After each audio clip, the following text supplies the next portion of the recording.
Bonjour Yves Pasco. Bonjour Simon. Ce matin Yves, vous êtes assez remonté. Oui, je suis un petit peu remonté contre le ministre de l'Intérieur Gérard Collomb. Et pourquoi donc ? Eh bien parce que j'en ai assez qu'on profère des contre-vérités sur le dos de l'Union européenne. Vous savez, lors de la présentation du projet de loi Asile et Migration, eh bien Gérard Collomb a utilisé l'écran de fumée parfait, l'Europe et le droit de l'Union européenne.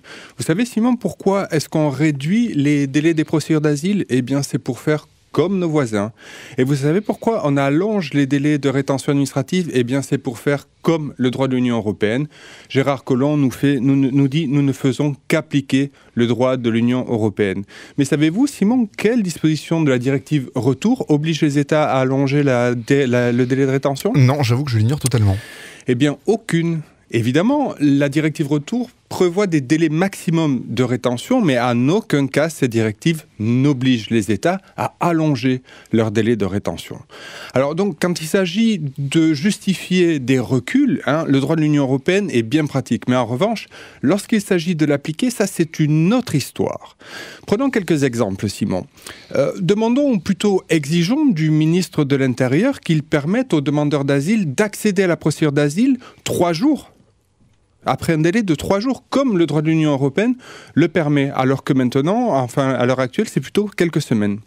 Un autre exemple, demandons par exemple au ministre de l'Intérieur de cesser l'enfermement des mineurs au mépris du droit de l'Union européenne. Allez, soyons fous, imaginons peut-être que le ministre de l'Intérieur puisse demain décider d'accorder un accès immédiat au marché de l'emploi aux demandeurs d'asile, comme le permet justement la directive européenne sur cette question-là. Donc on a là toute une série de choses qui permettent de faire, mais il ne s'agirait pas d'être trop généreux grâce au droit de l'Union européenne.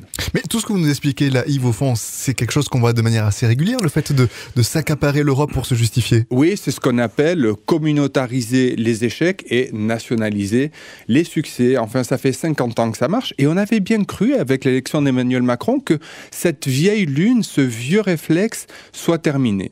Et qu'on ait là un leader européen qui place l'Union européenne à sa juste place et à sa juste valeur. Mais non. Plutôt que d'avoir des leaders, on se retrouve avec des suiveurs. On fait comme nos voisins, et puis on fait surtout comme nos prédécesseurs, on dit que c'est la faute à l'Europe. Eh bien, vous voyez, Simon, c'est très certainement de ça dont crève l'Union européenne. Merci Yves Pasco. Merci à vous.